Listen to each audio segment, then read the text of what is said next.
接下来呢，我们要进行的是专题演讲。那首先呢，我们要欢迎我们的主持人海生馆珊瑚实验室的研究员樊彤宇老师，帮我们主持这个场次。Please welcome our keynote session host, Dr. Tony Fan。掌声欢迎。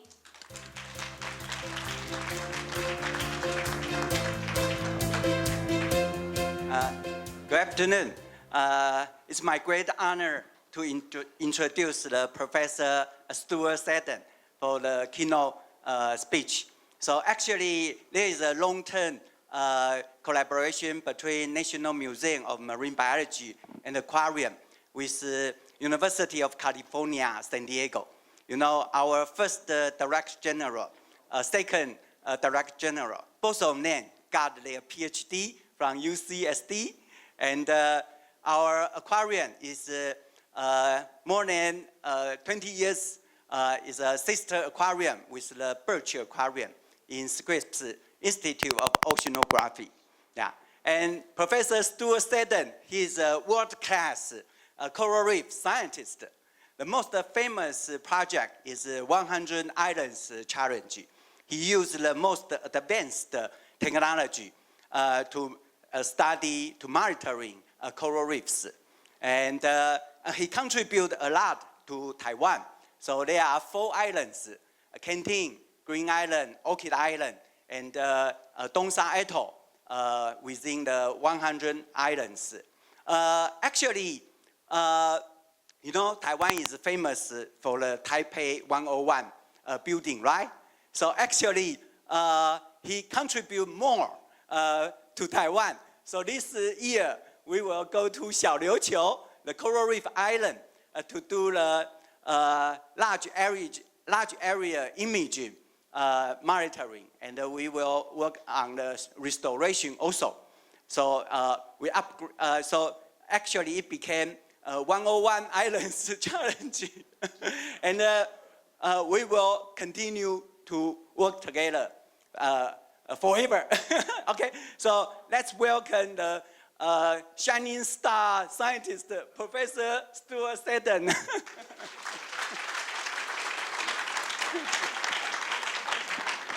Thank you, Tony. Tony.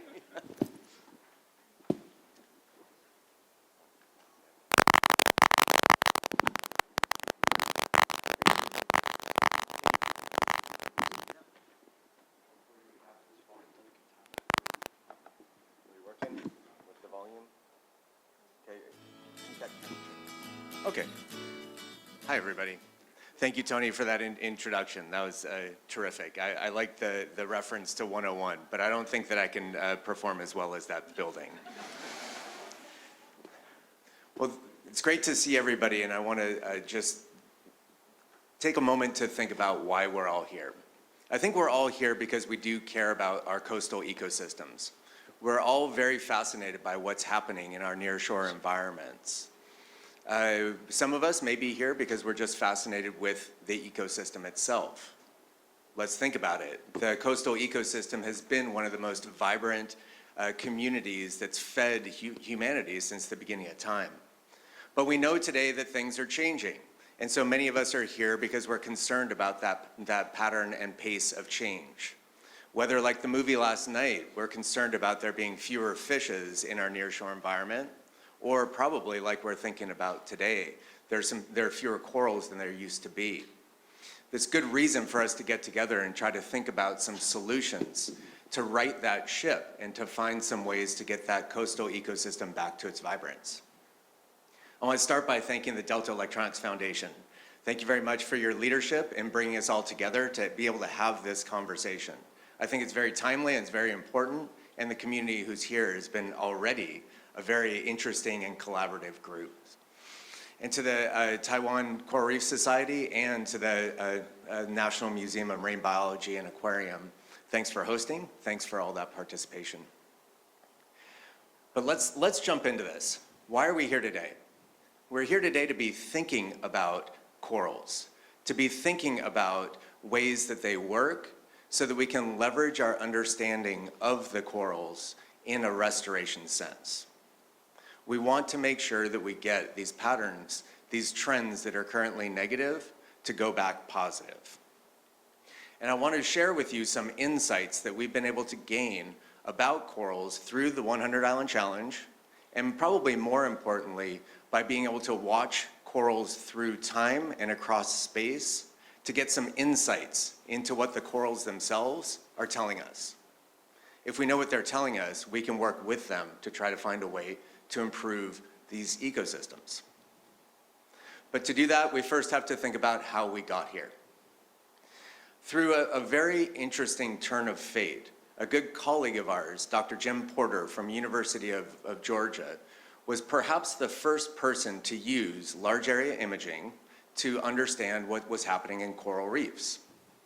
This image that you see here is of the coral reef of Jamaica, Discovery Bay. He used photography, and in this case, mosaic photography, to try to look at some of these coastal ecosystems. Jamaica was a vibrant community. The benthos had tons of coral, as you can see here. This is 1976, for those of you that can't see down here. He took this imagery because he wanted to understand how corals worked. He understood that corals were animals, that they grew, and that they changed through time. I'll save as a sidebar that he had a lot of troubles even getting this grant originally, because most people in the granting agencies said, corals don't grow. They just sit there and do nothing. How many of you believe that? Good. They do grow, and he ultimately worked this out. Well, fortunately, he was able to start this imaging time series in 1976, before some dramatic things happened to the island of Jamaica. In rapid sequence, we saw a number of things occur. We saw diseases happen, big storms and hurricanes, and we saw changes in the patterns of herbivory and other consumers sweep through the ecosystem. What was a vibrant ecosystem with lots of different corals became systematically reduced in its cover.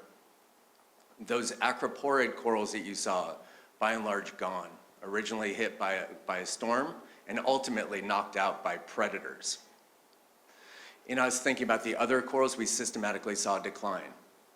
The last remaining herbivore in the environment was that sea urchin you just saw, Diadema antillarum, and when an epizootic went through and killed over 98% of them across the Caribbean, we saw that the coral and the rock structure that existed got taken over by the seaweed that you see here. Dr. Porter bumped into us at one meeting and said he saw some of the work that we were doing with the 100 Island Challenge, and in particular, using image-based mapping techniques to try to understand what we see with corals. And he said, I did that. He said, I used to do this work down in Discovery Bay, and I want to see what's happening today. So we went back. So rather than using mosaicing, sticking photos next to each other with a piece of tape, wasn't exactly tape, but he did get 8 photographs and stitched them together. We used advanced photogrammetric tools. We used this ability to take thousands of photographs and stitch them together. Through taking those photographs and stitching them together, we create not just a mosaic, but a 3D model of that coral reef environment. Because Dr. Porter was such a forward-thinking scientist, he was also a great engineer. He was able to put in stakes in the reef that we saw today, these posts that still exist in the reef. And we get to see what this reef looks like today. I'll say that the imagery he had was compelling, but when we started to see this in higher resolution, broader scale, and 3 dimensions, we get to see the profound nature of change of this reef environment. Not just did some topical corals change, but the entire 3-dimensional structure of the system was lost. Where that coral existed became a valley, and the only corals left were these bommies on top. You had an ecosystem that was vibrant and chasing the sunlight and growing upwards, and today we have a system that's regressing downwards. This is a big challenge we have for management, it's a big challenge we have for conservation, and it's an opportunity for restoration. But some of this stuff is tough for us to remember. It's tough for us to remember what a coral reef can look like. As we just heard, a lot has changed. And a lot of us haven't had the opportunity to see a coral reef with lots of coral. We don't realize that a lot of the systems, when we look at a single photo, don't represent the entire landscape. And there's an opportunity for us to leverage new technologies to be able to see at a broader scale, to be able to capture more of what's happening in a single reef, and importantly, to be able to share that knowledge amongst colleagues. So we're looking forward to doing that more today and in the days ahead. Why do we care about being able to see the ecosystem? If I tell you a story, it only counts as much as you see it in your own brain. But if you get to see that environment, you learn more. And even just this ability to see a coral reef environment at broad scale in a way that captures the entire ecosystem can transform people's belief systems. This is a mosaic model that a colleague of ours, Art Gleason from the University of Miami, produced. He took this image inside of a naval base in the state of Florida. It was the biologists working in this naval base had been working to protect the coral reef, to help it to grow.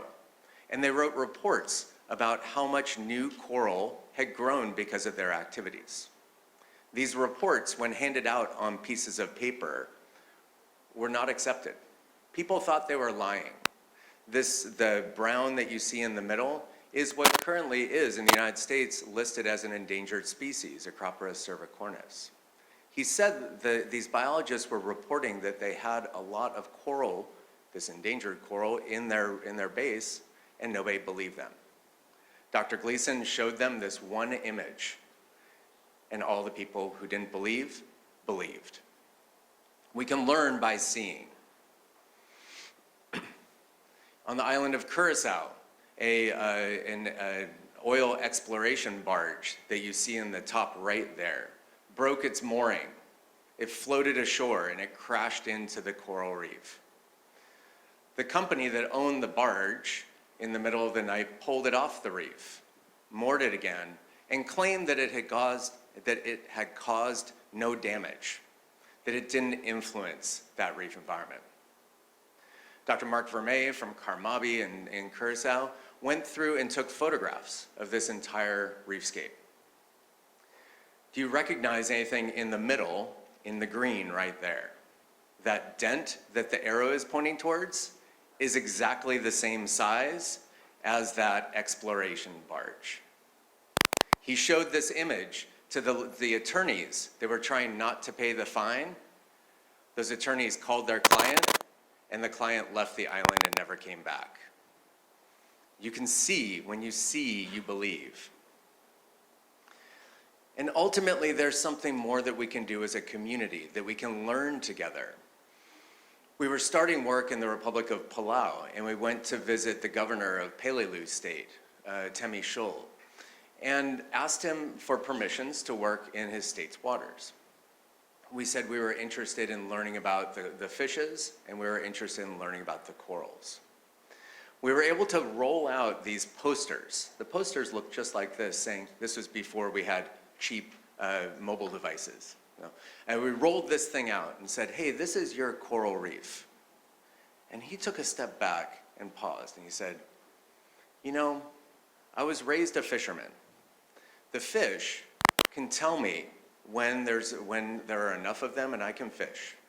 And the fish tell me when they're not enough, and we stop. But the coral doesn't have a voice. He pointed at these posters and said, this gives the coral a voice. For me, that was really important, and it still gives me the chicken skin. The bottom of the ocean has always been a habitat that we just expected to work well. And it's not right now. We've layered on too many stressors, and we're watching coral bleaching. We're watching diseases spread, and we're trying to find ways to mitigate it. We have to give those corals a voice to be able to learn what they can do so that we can manage the corals to try to improve tomorrow. So let's go through a couple of the stories that we've been able to learn about corals by using new technologies, by using large area imaging, and by learning through advanced analytical approaches that go everywhere from human-based use through to artificial intelligence. I'm going to come up with 3 conclusions. We said that we could offer opinions here and we could disagree. So please disagree if you want. But I'm going to start with my first one. Corals grow like rocks. Okay, I know they aren't rocks, right? But they do create calcium carbonate. This is an important element for us as restoration or managers to be setting our expectation for what can corals do. This is one of the fragments that Darwin brought back from his voyage of the Beagle, and we can see there's a lot of rock there. But what do I mean by them growing like rocks? If we take say a 4-dimensional view through a coral reef, 3 dimensions of the reef, and then we have time. In this case, 5 different years. And we watch what each coral colony is doing. You could just track what's happening with one coral and then imagine what happens tomorrow and tomorrow and tomorrow. We know that corals grow based on themselves. They're in one location and they can get bigger or they can get smaller. They can bleach and die. They can bleach and recover. But they're constrained in how they can grow. It's important for us to think about what's possible so that as we do our restoration, we do that well. And we have. Using asexual reproduction, fragmentation, and growing for, say, some branching corals, or maybe using microfragmentation for corals that do resheeting and can merge. We implicitly take into account how corals grow, but it's worthwhile spending a little time setting our quantitative expectations for rates of growth. Well, we can do this by tracking colonies through time. I think this is something we all care about doing, and if we had our magical approach to do this, we would be watching every colony we work with grow. Our colleagues that work with forests have been doing this for decades, tracking the size of individual trees and then monitoring which live and die. They do it by hugging the trees, documenting them. Now they use them with satellite or aerial photography. We can do the same thing underwater. As we do this, we can start to learn growth patterns. If we look here, we could just have the size of a colony. Let's just use area as our estimate. And this is the colony size in 1 year on the bottom, and the colony size on the next year on the top. The 1-to-1 line, that diagonal line, would be no growth. Corals are constrained in the way that they grow. There's only so much distance, only so much bigger every colony can get per year. Does this vary through time? Some. Does it change across locations? Kind of. Does it change across species? Absolutely. But these are our baseline expectations of what's possible. As I plot this graph, I want you to think about 2 things. 1, we'll explore this line. If you start at a big size and you become 0, that's death. But I want to then think about these, which we'll get to in a moment, the corals that started big and got smaller. But we'll have to wait for that one. We can learn a lot about corals by knowing what their nominal expectation for life and death is. What happens as a coral colony gets bigger? Do we expect it to live? Do we expect it to die? We can quantify this and say, hey, a bigger, say, Pocillopora in this case, tends to live, have a higher probability of surviving to tomorrow than a smaller one. The restoration world knows this. We try to get colonies beyond this threshold of life and death because the bigger they are, the more likely they are to survive, the more likely they are to build a reef. But we also need to think what happens when they don't just grow. What happens if a colony shrinks? Is it more likely to live or die? Turns out some coral species are like us. If we start getting ill, we can get cumulative, additive diseases that can lead to higher probability of death. And we can see that between these 2 different types of lines where the survival probability is lower for colonies that suffered partial mortality the time before. From a restoration context, this understanding of which colony to invest in is critically important. The second point, these are those which I was just alluding to, partial mortality. Corals are colonial, and this, to me, is one of the most fascinating bits of ecology that exists with corals in general. We're not dealing with fish, where I started my life studying. We're dealing with organisms that can grow and shrink. We can follow the life of this one coral colony here, I'm not even gonna try it, that you see in the middle. This is a time series that goes from 2013 to 2020. It's the same exact coral colony. And what you see is it starts to grow, and in the top, 2014, a lot of the tissue died. We lost it, it's a hidden offer.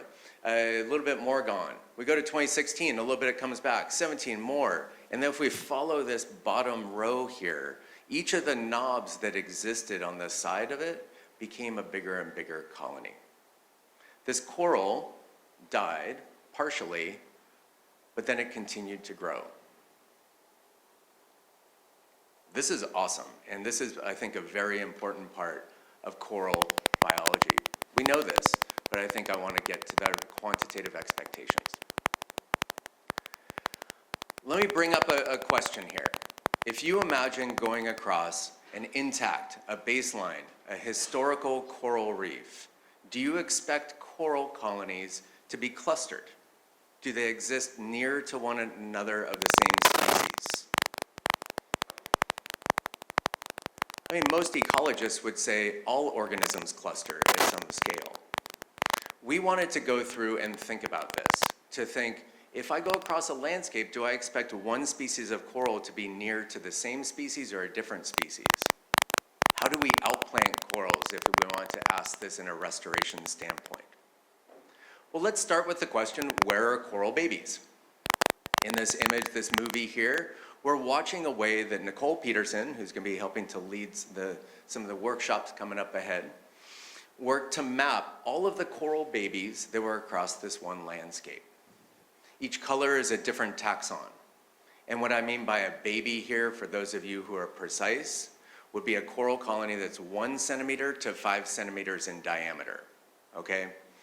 Well past settlement for the early life history people in the room. She looked at this and she thought, are the coral babies clustered? Well, to do that, we have to do some magic. We have to get somebody to work really fast with these 3D models. We have to look around and explore. To make that map was non-trivial. Nicole herself spent time working through our technological pipeline and helping to create advancements that accelerate the way that we can extract data from these models. And we care about what she saw. So let's look at this.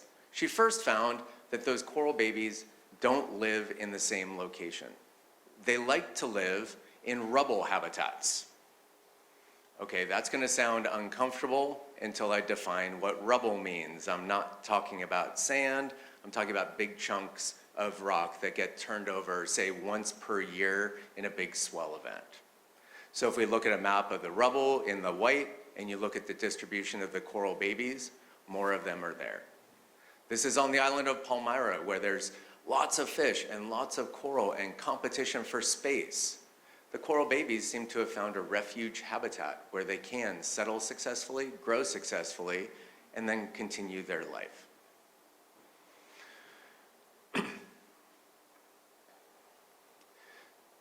So she looked at this and said, okay, well, let's take into account where they are in terms of the rubble and not rubble, and then start thinking about the next phase. This is thinking about which habitat, but then the question was, where do they live?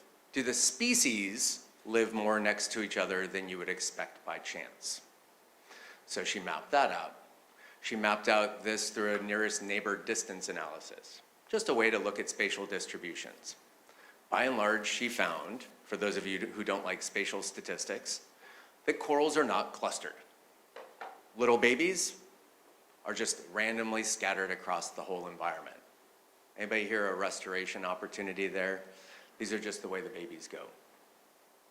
But Let's go through and think about what we see for the adult corals. We can take this same map and then go for all the corals greater than 5 centimeters. This is where a lot of the AI tools of segmentation, automated segmentation, human-in-the-loop segmentation, and even semantic segmentation have really come into play. We can map where corals are. We can go across the entire island of Palmyra and map them in all of these locations. In this case, we have taxa that are labeled by color. Clinton Edwards did this map a number of years ago, and he asked the same question, are corals clustered?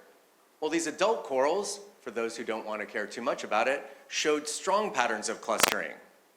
If you are a Poecilophora, you're more likely to be next to another Poecilophora. If you're a Porites, you're more likely to be next to another Porites.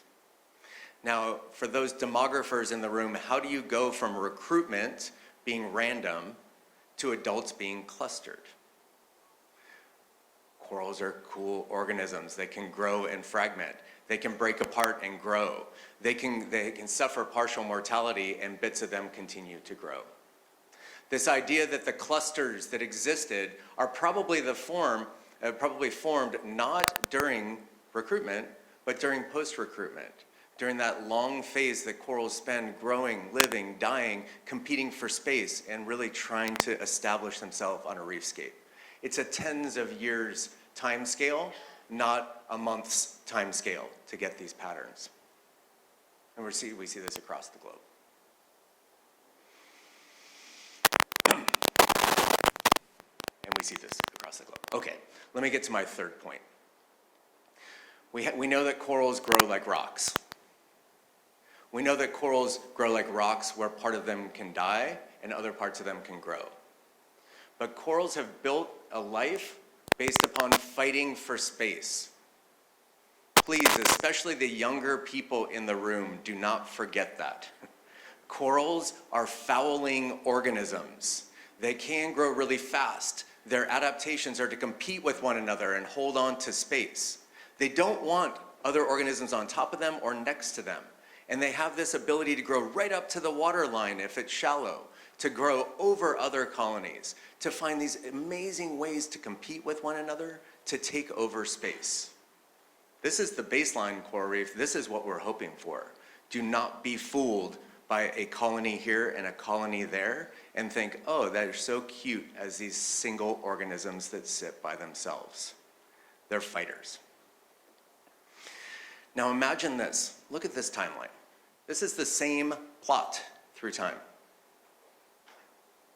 Let me share more about this.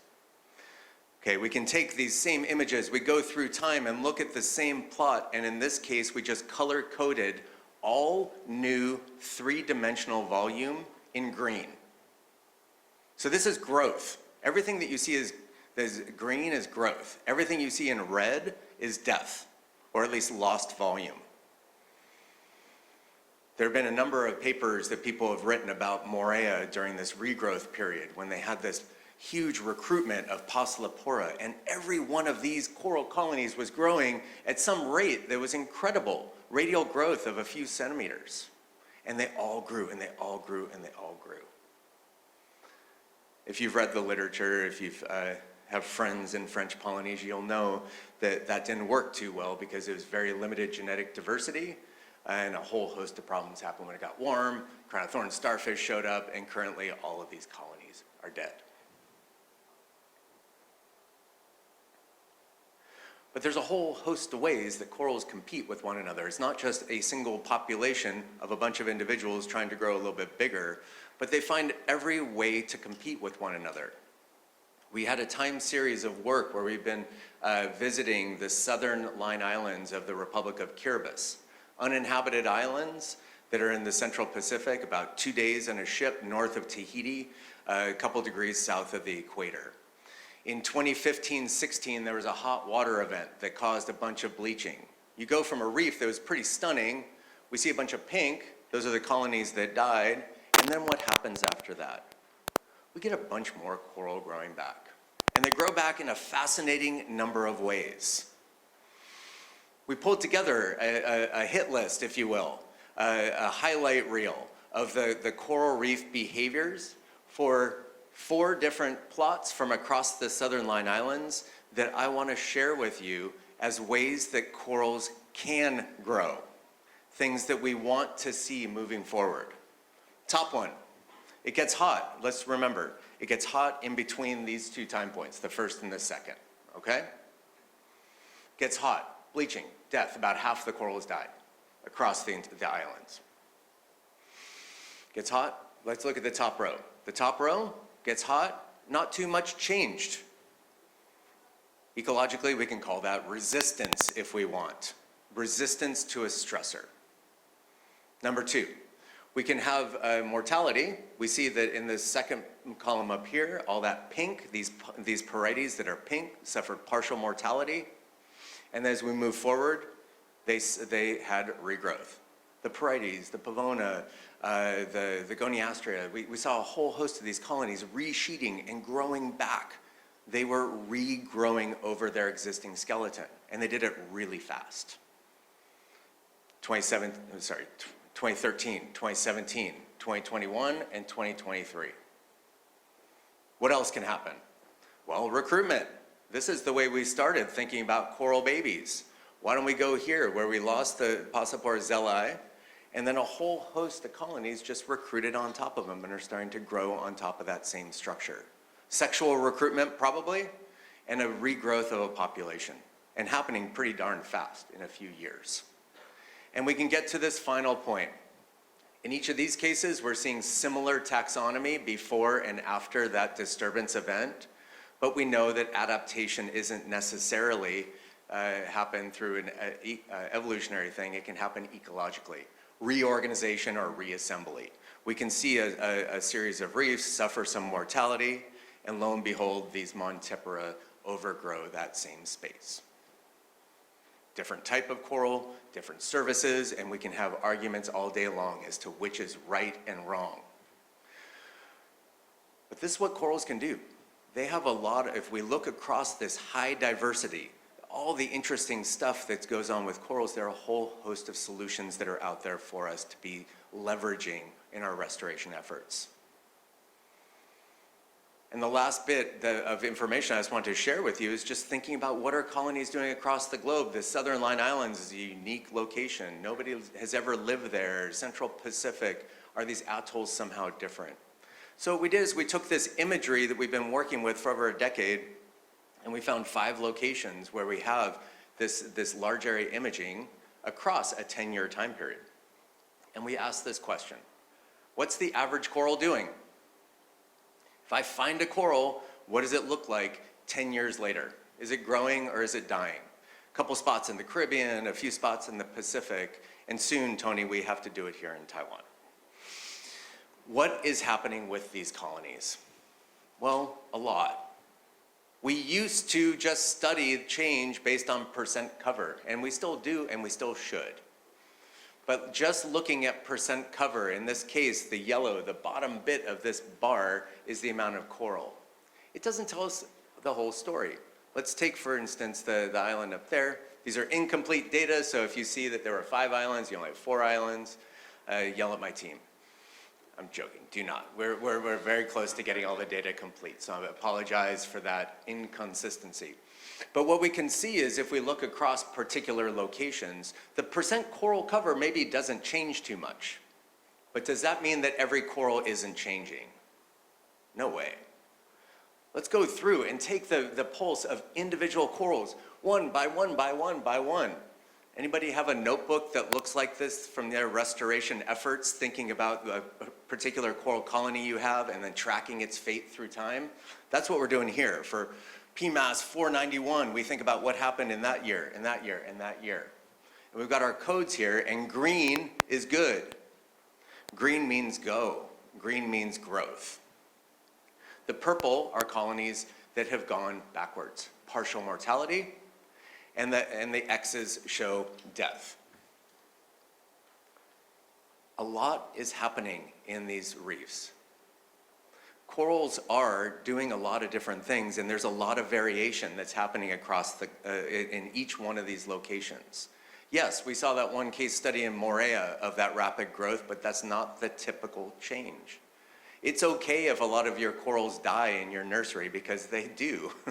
And it's going to be, and the flip side of that is look for the ones that are growing really fast. Look for the ones that have the variation that we care about. These general patterns can be summarized, and we can start to think about what is the typical syndrome we're seeing from site to site to site. And I want you to focus on the blue, this color here. That's what we expect, that's what we hope for, and that's our target for restoration. A coral that survives, a coral that grows, and one that's helping to expand the coverage of our reef environment.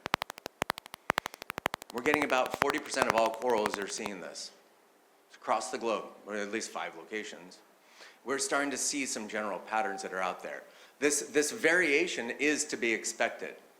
And our target now is to try to learn from the natural rates of variability and to start thinking, what are the levers, what are the knobs, and what are the opportunities that we have to manipulate coral behavior, or at least coral communities, to try to get things to work a little bit better. I'd like to argue that the one biggest thing that I have learned from the 100 Island Challenge is that corals are fighting. If we look across the globe from site to site, I don't care which location I go to, I see individual corals that are trying to face tomorrow in an interesting new way. I thought it was said well that our goal of restoration is not to try to get back to yesterday, but to improve for tomorrow. I'd like to just think about that slightly quantitatively, that our goal for restoration is to enhance the recovery mechanisms, to quantitatively turn up the number that survive, the number that grow, the rate at which they grow. But our goal is not to replace recovery mechanisms. We need to be working with the ecology that these fascinating organisms have presented to us. And if we can increase the probability of survivorship by 10%, if we can increase growth by 30%, if we can find ways in our natural ecosystems to enhance the demographic capabilities of our corals, then we've done our part. So please, and especially those of you who are getting into the field right now, which may be viewed as a very sad time, where coral trends tend to be decreasing, just think of it this way, that if the trend goes down, the trend can be reversed and we can pick it back up. And if we as a group can help to turn those trends around and to increase the growth rate a little bit, that what we end up with is a reef with a little bit more coral next year, a bit more in 10 years. If we get the survivorship to increase a bit, each of those 10% demographically really add up. So please focus your efforts on the successes. Trust that the corals have a lot of variability, and recognize that your location is interesting and specific. And you can learn from one another. From geography to geography, there are many lessons that we need to be exchanging. I'll argue, and this weekend we'll be hosting a workshop, and next week we'll be hosting a workshop on the use of imaging tools to try to enhance that ability for us to capture what's in the underwater, to be able to follow what's in the water through time, and to be able to share that across colleagues so that we can all be learning through each other's case studies. I sincerely believe that there are a whole host of solutions out there, and it's upon us to find them and amplify them. Thanks very much for the time here, and good luck for the next couple days. I'm looking forward to it.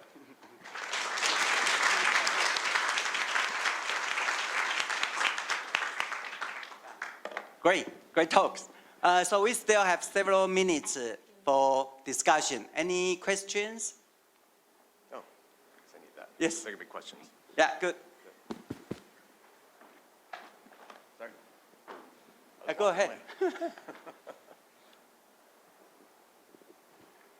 Hey, thank you, Dr. Stuart. I'm so honored that can be dive in the 100 Island about Taiwan with you. And my question is, after you doing the 100 islands, and how many islands are decreasing and how many islands are increasing for these several years? And can you give us a forecast what will happen in the future?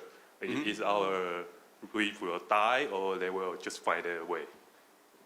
Well, right, that's a very hard question. The easy part of that question is to say we've really appreciated having you join us, like all of our partners, so thank you so much for joining us with the 100 Island Challenge. Can I just end there? No, it's tough to say, we have to be, I would only answer the question as to how many reefs are doing well and poorly if we were very clear with our definition of what that meant. We have definitely seen a lot of locations with loss, but I don't necessarily think that those are locations that are doing poorly. It may be that they just got hit by a big swell event. The southwest islands of Palau got hit by a huge south swell, and we saw a bunch of reef just pulled off. But we saw hundreds, thousands of babies on top of it. So less coral cover, but I would say demographically healthy. The other side of the coin, there are places like Jamaica looked like before the death of the diadema, where there are some big corals, but you can feel like things are not necessarily trending well. Tough answer, but let me just answer broadly and say I was surprised by how many locations across the globe have coral reefs that are growing and how many of those coral colonies are growing. There's a lot of potential that's out there. I also see a lot of places for us to improve our management. Now, you asked me about my crystal ball, my reading the future. That one's really hard, right? I mean, I've done some predictions recently and it didn't turn out for some local politics. I would loosely say this. If we can put real action in, if we can do more things like events like this, and if I see the enthusiasm, especially of the students in the room who are really taking a view that tomorrow can be better, I think there's a general rule of thirds. I think about a third of the world's reefs can remain healthy and intact. There's a lot of places that are well managed or have no people living next to them, so they're de facto well managed. We've seen a lot of beautiful reefs, and there's a lot more than we would think about. There's hard to get to. There's a third that we've seen decay, and that there's every reason that we can hold it. We can hold it or improve it. And I think that we're doing it. And I've seen a lot of cases where management's really seen some action. And there's a third that's really bad. There's a third that's really bad. There are a lot of us, 8.4 billion people on the planet, and we love the coastline. Beaches are wonderful, and fish taste good. So we've done some damage, and a lot of that's going to take more than just our lifetimes of effort to rebuild. So that's my crystal ball, third. And I think that those first 2/3 are where we put all of our effort. I think we protect and we enhance. Yeah, great. Yeah, okay. Let's the question. Okay, Sky, please. I'll repeat it. I can repeat it if needed. So in your data set, do you see a general rule that certain kind of coral usually grow, or it depends on different kind of environmental factor or context? Yeah, that's a fun one, and if we want to sit down for minutes, hours, or days, we can go into it. We just graduated one of our students, Clinton Edwards, and he will just have an earful when it comes to life history characteristics about this.